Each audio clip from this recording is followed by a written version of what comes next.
예수께서 시몬 베드로를 부르시는 장면은 언제 읽어도 감동이 밀려옵니다. 그때는 게네사렛 호숫가에 사람들이 많이 몰려와 있었습니다. 예수님의 말씀을 듣기 위해 몰려온 사람들이었습니다. 예수님께서는 호숫가에 있는 한 배에 오르셨습니다. 시몬 베드로의 배였습니다. 베드로에게 배를 육지에서 조금 떨어뜨려 달라고 부탁하시고는 예수님은 배에 앉으신 채로 육지에 있는 무리들을 바라보시면서 말씀을 가르치셨습니다. 베드로도 그 말씀을 들었습니다. 예수님은 설교를 마치신 후에 베드로에게 말씀하셨습니다. 깊은 데로 가라. 예수님의 말씀에는 힘이 있었습니다. 헬라의 어감을 살려보면 깊은 데로 가라는 이 말씀은 떠나라는 뜻이 담겨 있는 것입니다. 그러니까 해변을 떠나서 깊은 데로 들어가라는 말입니다. 의지를 담아서 깊은 곳으로 노를 저어 들어가라는 말이 됩니다. 베드로가 원치 않은 일일 수도 있지만 그래도 깊은 데로 가라는 말씀입니다. 깊은 데로 가라는 예수님의 말씀은 방금 전 설교 말씀에 대한 적용이기도 했을 것입니다. 그것은 베드로가 지금껏 살아온 시간들을 뒤집어 엎는 도전이었습니다. 예수님은 전혀 새로운 시각으로 세상을 바라보셨습니다. 사랑이 들어있는 음성에서는 우리가 지금껏 살아온 방식들이 틀렸다는 책망이 들려오고 있었습니다. 예수님의 설교는 바리새인이나 서기관이 하나님의 말씀을 해석하는 것과는 전혀 다른 권위 있는 말씀이셨습니다. 예수님의 말씀에서 베드로는 허물을 벗고 새로운 피조물로 태어나는 것 같은 생명력을 느꼈을 것입니다. 베드로는 깊은 데로 가서 그물을 내려라 말씀하신 예수님께 이렇게 대답했습니다. 본문 5절입니다. 시몬이 대답하여 이르되 선생님, 우리들이 밤이 새도록 수고하였으되 잡은 것이 없지만은 말씀에 의지하여 내가 그물을 내리리이다 하고. 아멘. 예수님의 말씀대로 깊은 곳에 그물을 내렸더니 그물이 찢어지도록 많은 고기를 잡게 되었습니다. 너무 많은 양의 물고기를 끌어오려니 혼자서는 벅차서 세베대의 아들인 야고보와 요한을 불러서 함께 그물을 끌어올렸습니다. 퍼덕거리는 물고기들을 육지에 내려놓고 베드로는 예수님의 무릎 아래에 엎드렸습니다. 주여, 나를 떠나소서. 나는 죄인입니다. 여러분, 베드로의 고백이 어떻게 느껴지십니까? 여러분이 베드로라면 뭐라고 대답하셨을 것 같으십니까? 저는 사실 베드로의 고백이 놀랍게 느껴집니다. 물고기를 많이 잡게 된 것을 감사하는 말씀을 드렸을 수도 있는데 베드로는 물고기에 대해서는 아무 말도 하지 않습니다. 그저 자신이 죄인이라는 고백을 할 뿐입니다. 베드로는 완전히 다른 사람이 되어 있었습니다. 지금까지는 물고기를 많이 잡아 가소를 잘 먹여 살리는 것만이 최고의 관심사였습니다. 그런데 지금은 자신이 죄인이라고 말합니다. 베드로는 어느덧 그간 자신이 살아온 방식이 잘못되었다는 것을 시인하고 있었습니다. 그래서 예수님 앞에 엎드려 죄인이라고 나를 떠나시라고 말한 것입니다. 이 말에는 예수님 저를 건져주십시오. 내가 죄인인 것을 분명히 알겠습니다. 라는 역설적인 진심이 담겨 있습니다. 주여 나를 떠나소서. 나는 죄인입니다. 이 말은 주여 저를 건져주십시오. 나는 내가 그간 잘못 살았다는 것을 깨닫습니다. 이런 말일 것입니다. 베드로가 각성하기 시작한 것입니다. 그런 베드로에게 예수님은 더 놀라운 말씀을 하셨습니다. 무서워하지 말라. 이제후로는 내가 사람을 취하게 될 것이다. 아멘. 그러자 베드로는 모든 것을 버려두고 예수님을 따르게 되었습니다. 이후 베드로는 예수님과 가장 가까운 사람이 되었습니다. 11절을 같이 한번 읽어볼까요? 11절입니다.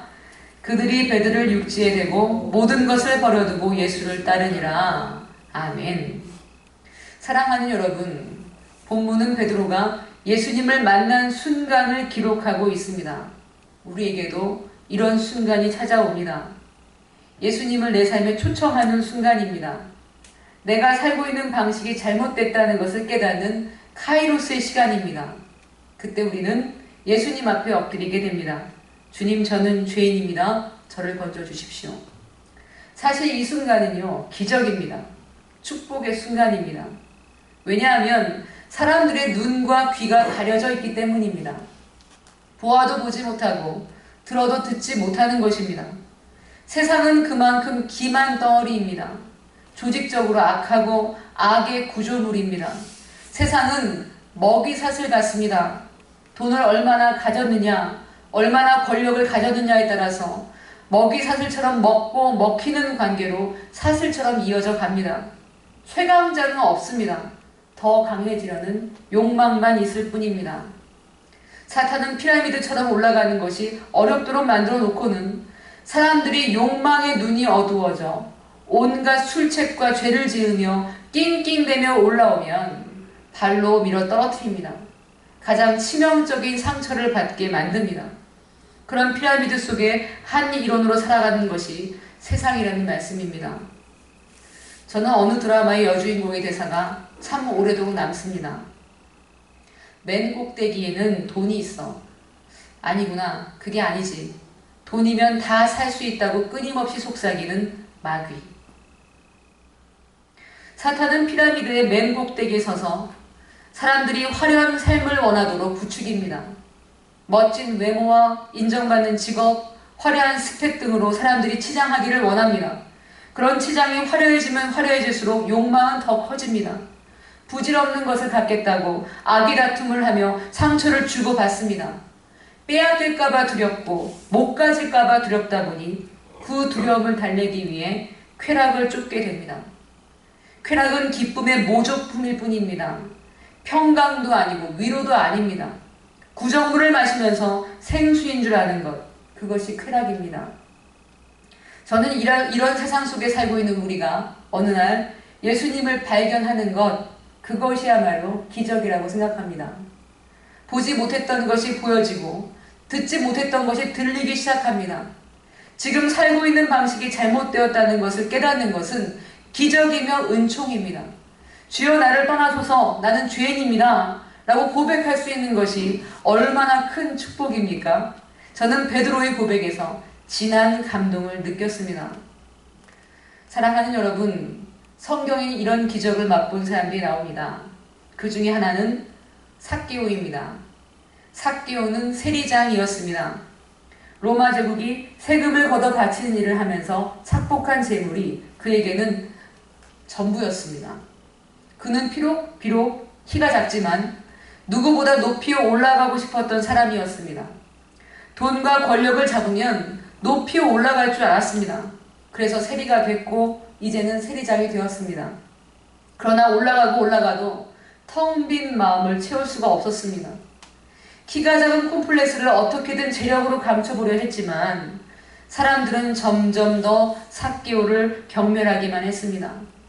삭개오는 자신 앞에서는 나으리, 세리장님 이렇게 깍듯하게 말하지만 속으로는 자신을 경멸하고 더럽게 여기는 것을 잘 알고 있었습니다. 그는 진심으로 우러나오는 우정과 존경, 사랑에 목이 말라 있었습니다. 아무도 삭개오의 이름을 불러주지 않았습니다. 삭개오는 너무나 마음이 아팠습니다. 겉으로는 멀쩡해 보였지만 마음엔 심각한 병이 들어 있었습니다.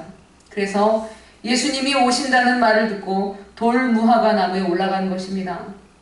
예수님을 만나고 싶었습니다. 비록 예수님은 자신을 모를 테지만 혹시 돌무화과 나무에 올라간다면 나를 보지 않을까 간절한 바람을 담아서 돌무화과 나무에 올라간 것입니다. 예수님은 마치 예루살렘으로 가시던 길이었습니다. 일주일 후면 십자가에 달려 돌아가시게 됩니다. 예수님이 예루살렘으로 가시려면 여리고를 통과하지 않아도 더 빠른 길이 있었습니다. 그러나 예수님은 삭개오의 마음을 이미 아셨습니다. 그래서 더 빠르고 편한 길을 놔두고 여리고를 지나가는 경로를 선택하신 것입니다. 삭개오를 구원하시기 위해서 예수님은 여리고로 오셨습니다. 여리고로 오신 예수님은 삭개오에게 이렇게 말씀하셨습니다. 누가복음 19장 5절입니다. 삭개오야 속히 내려와라. 내가 오늘 너의 집에 유하여야 하겠다. 아멘. 예수님은 삭개오의 이름을 불러주셨습니다. 삭개오라는 말의 뜻은 순결하다는 말입니다. 예수님이 삭개오에게 이름을 불러주셨을 때 삭개오는 자기의 이름의 뜻처럼 순결해지는 것을 느꼈을 것 같습니다. 삭개오를 부르시는 예수님의 음성이 그의 마음의 병을 고쳤습니다. 너무나 오랫동안 듣지 못했던 자신의 이름을 예수님은 불러주셨습니다. 돌무화가 나무에서 내려와 다시 세상에 발을 디뎌도 삭개오는 이제 아프지 않습니다. 예수님은 삭개오의 집에서 쉬셨습니다. 삭개오를 각별한 친구로 대우하신 것입니다. 삭개오는 예수님과 함께한 짧은 그 시간으로 인해 잘못된 삶의 자세를 청산하고 구원을 얻었습니다. 누가복음 19장 8절에서 삭개오는 이렇게 말합니다.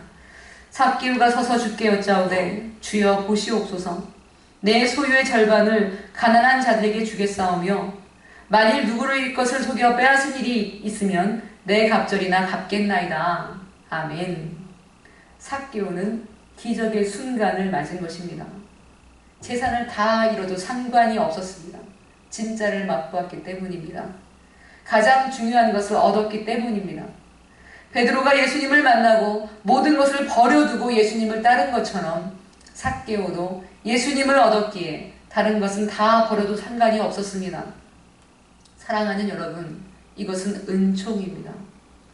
먹이사슬처럼 먹고 먹히는 삶의 현장에서 누구나 저 꼭대기에 오르려고 치열하게 다투며 가지려는 세상에 얽혀 있으면서도 자신의 모든 것을 다 버리고 예수님을 따를 수 있다는 것은 크나큰 은총입니다. 이런 사람은 세상이 감당할 수 없습니다. 누가복음 14장 33절은 이렇게 말씀합니다. 이와 같이 너희 중에 누구든지 자기의 모든 소유를 버리지 아니하면 능히 내 제자가 되지 못하리라. 아멘. 누구든지 주님을 따르려면 자신의 모든 소유를 버려야 합니다. 그렇게 마음을 먹는 것 자체가 은총입니다. 저는 본문을 읽으며 왜 우리의 삶에 나는 죄인입니다 라는 고백이 사라졌는지 마음이 아팠습니다. 우리가 예수님을 만났을 때 얼마나 기뻤습니까? 예수님의 뜻에 따라 사는 것이 얼마나 은총인지 그 감격을 잊어버렸습니다. 우리는 큰 기적을 맛보고도 잊고 살아갑니다. 그래서 사실 우리는 매일 구원이 필요합니다. 사랑하는 여러분, 매일 구원이 필요합니다. 예수님을 영접하는 그 순간만 구원인 것이 아닙니다. 사람에게는 구원이 필요합니다. 세상 속에서 볼 것을 보고 들을 것을 들어야 합니다. 피라미드 꼭대기에서 끊임없이 속삭이는 마귀의 속임수에서 구원을 받아야 합니다. 잘못된 삶의 자세에서 매일 구원을 받아야 합니다.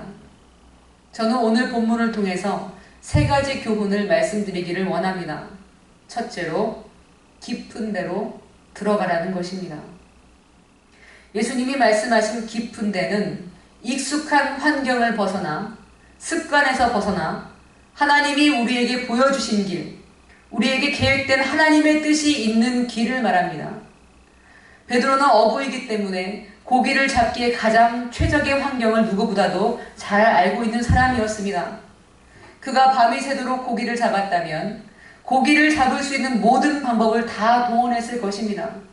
경험을 통해서 얻은 노하우를 다 동원해서 밤이 샐 만큼이나 열성적으로 고기를 잡으려고 했습니다. 그래서도 잡은 것이 없었습니다. 그런 베드로를 향해 예수님은 깊은 데로 가거라. 내가 그물을 내릴 곳은 그곳이다. 이렇게 말씀하신 것입니다. 사람은 누구나 자신에게 익숙한 환경에서 아무 일도 없이 지낼 때 행복하다고 착각합니다. 반면에 익숙한 것에서 나와서 새로운 것에 개척하는 일에서는 불안함을 느낍니다. 그래서 이미 만들어진 기존 질서에서 나오지 못합니다. 편견과 습관이 만들어오는 틀 안에 갇혀서 그 안에서 맴돌면서도 그것이 안전하고 행복한 줄 아는 것입니다. 그러면서 그 틀에서 벗어나려고 하는 사람들, 정신이 살아있는 사람들을 발견하면 자신과 다르다는 이유만으로 틀렸다고 규정을 짓습니다. 정죄합니다. 세상의 방식이 틀렸다고 당당하게 말하는 사람들, 예수님이 가신 길만이 옳은 길이라고 말하는 사람들에게 오히려 편견의 잣대를 들이댑니다. 그러나 예수님은 베드로에게 거기서 나오라고 말씀하십니다. 해변에서 그물을 내리지 말고 거기서 벗어나 깊은 데로 가서 그물을 내리라고 말씀하십니다. 자신이 옳다는 편견을 깨라는 것입니다. 자신이 살고 있는 삶의 자세가 괜찮다고, 이렇게 사는 것이 맞다는 생각을 내려놓으라는 말입니다. 용감하게 피라미드에서 걸어 나와서 세상을 향해 틀렸다고 외치는 사람이 되라는 말입니다. 헤밍웨이 소설 노인과 바다의 주인공 산티아고라는 노인은 84인간이나 물고기를 잡지 못했어도 희망을 잃지 않은 사람입니다. 그는 오히려 깊은 데로 들어갑니다. 사람들이 자신을 뭐라고 하든지 전혀 상관하지 않습니다. 오히려 그는 사자 꿈을 꿉니다. 아프리카의 해변과 사자들의 꿈을 꾼다는 것은 노인이 꿈을 품고 있는 희망을 나타내는 것입니다. 사자 꿈을 꾼 노인은 걸프 스트림 해협까지 나아갑니다. 아주 깊은 곳입니다. 완전히 깊은 곳으로 들어간 것입니다. 마침내 자기 배보다 더 큰 청새치를 만났을 때 3일간의 시름 끝에 청새치를 잡아내고야 맙니다. 그리고 청새치의 피냄새를 맡고 온 상어떼와도 한참을 사투를 벌입니다. 결국 남은 것은 청새치의 뼈다귀뿐이고 상처 입은 손바닥과 피곤한 육신뿐이었지만 놀랍게도 이 노인은 그날 밤에도 사자 꿈을 꿉니다. 노인에게 사자 꿈은 희망입니다. 노인은 어느 순간에도 희망을 잃지 않습니다. 사람들의 시선이나 고통스러운 환경과 결과에 좌우되지 않습니다. 깊은 데로 들어갈 수 있다는 사실이 언제나 중요할 뿐입니다. 어떤 패배나 역경도 굴하지 않는 희망으로 살아갑니다. 진심으로 자유한 영혼입니다. 사랑하는 여러분, 정신이 살아있는 사람들이 되시기를 바랍니다. 깊은 데로 들어가는 사람들이 되십시오. 사람들이 다 가는 넓은 길로 가지 마시고 좁은 길로 가십시오. 피라미드 꼭대기에서 끊임없이 속이는 사탄의 소리를 거부하지 못한 채 먹이 사슬과 같이 먹고 먹히는 세상에 안주하려 하지 말고, 지금까지 얻었다고 생각하는 모든 것을 놓치지 않으려고 아등바등한 인생이 되지 말고 예수 그리스도의 마음과 생각으로 세상을 관통해서 걸어가십시오. 편하고 쉬운 길이 아니라 외롭고 거친 길을 가십시오. 결과와 환경에 마음 쓰지 마십시오. 사람들의 인정을 받는데 마음 두지 마십시오. 오직 하나님이 옳다고 하시는 길, 예수님이 가신 그 길을 따라가십시오. 오늘 하나님이 우리에게 깊은 데로 나아가라고 초청하십니다. 세상이 규정한 가치에 휘둘리는 것이 아니라 그 무엇으로도 얽매이지 않는 자유로운 삶을 사십시오. 진정한 멋진 삶을 사십시오.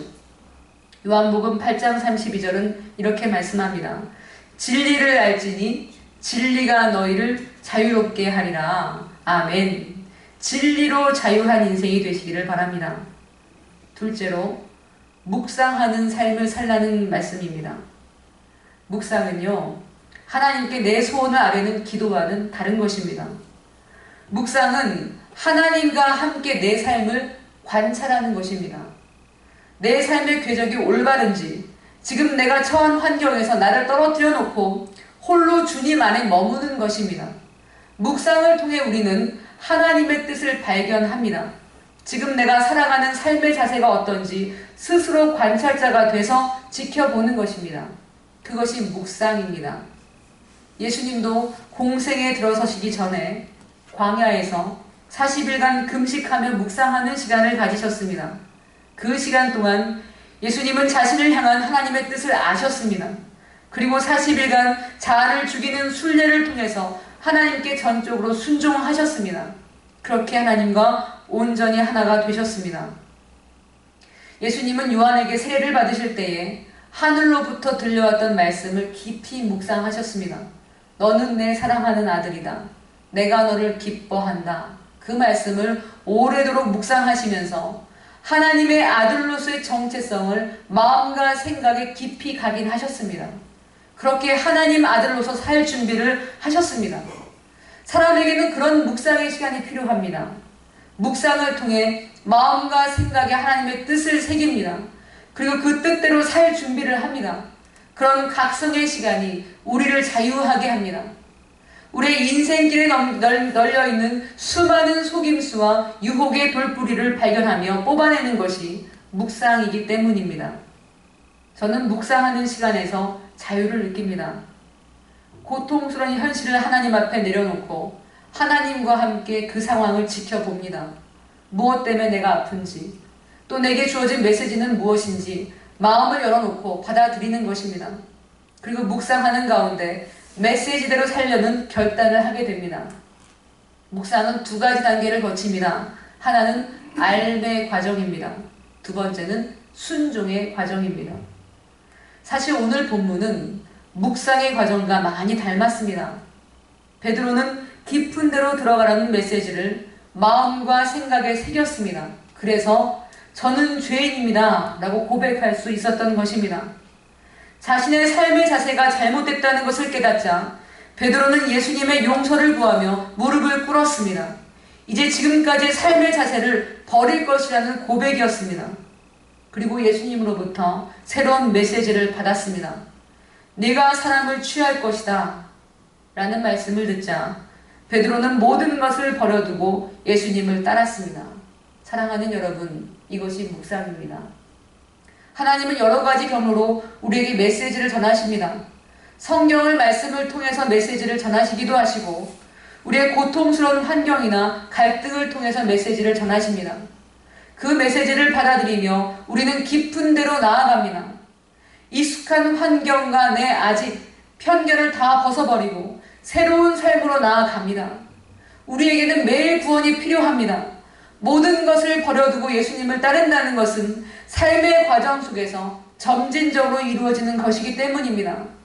단박에 이루어지는 것은 없습니다. 우리는 절망과 실망스러운 결과 앞에서도 사자 꿈을 꾸는 산디아고처럼 그리스도와 함께하며 구원을 이루어가는 사람들입니다. 우리의 삶은 묵상으로 채워져야 합니다. 그럴 때 우리의 삶은 매일 구원을 경험하며 자유하게 될 것입니다. 인생에서 언제나 고통을 당해야 하는 것은 아닙니다. 그러나 고통은 특별한 은총입니다. 극심한 고통 속에서 우리는 애벌레가 고치를 벗는 과정을, 그 위대한 과정을 겪는 것입니다. 나비로 날아오르기까지 때로는 길고 힘든 싸움을 해야 할 때도 있습니다. 그러나 그것은 은총임을 믿으시기 바랍니다. 우리는 고통을 통해서 내가 머물러 있는 익숙함에 대해 회의를 갖게 됩니다. 고통 속에서 하나님의 사랑을 체험하게 됩니다. 하나님과 나 사이에 신뢰가 쌓이면서 익숙한 환경과 편견을 박차고 나올 용기를 얻습니다. 무엇보다 고통의 때에 하나님의 눈으로 인생을 볼 수 있는 능력을 갖게 됩니다. 믿으시기를 바랍니다. 하나님의 눈으로 인생을 보는 시각을 갖추게 됩니다. 그래서 인생에서 가장 힘겨운 때가 오면 묵상 속에서, 인내의 과정 속에서 내가 가야 할 길을 발견하는 은총을 누리게 됩니다. 묵상하면서 주님의 길을 따라가시는 여러분이 되시기를 바랍니다. 셋째로, 보여주신 만큼만 깨닫고 내 삶의 자리에서 성실하게 적용하며 살라는 것입니다. 사랑하는 여러분, 사람마다 허락된 시간이 다 다릅니다. 고통의 경중이 다 다릅니다. 쓰임도 다 다릅니다.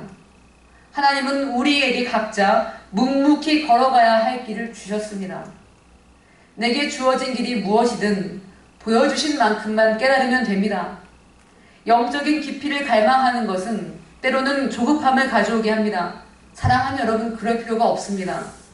베드로도 예수님을 만나기 전까지는 묵상과는 상관없는 삶을 살았습니다. 삭개오도, 막달라 마리아도, 죄인의 괴수라고 스스로를 부르는 바울도 그랬습니다. 그러나 그들은 하나님의 지도하심에 따라 각자 그 쓰임에 맞게 자신의 길을 걸어갔습니다. 하나님이 내게 허락하신 길을 가면 됩니다. 나보다 앞서간 사람을 부러워할 필요도 없고 나보다 못 가고 있는 사람을 안타깝게 볼 필요도 없습니다. 보여주신 만큼, 인도하신 만큼 딱 그만큼만 깨닫고 삶의 자리에서 성실하게 적용하면서 사십시오. 나를 그 누구보다 사랑하시고 나를 잘 아시는 하나님이 인도하시는 그 보폭에 맞추어서 따라가십시오. 내 삶의 자리에서 성실하십시오.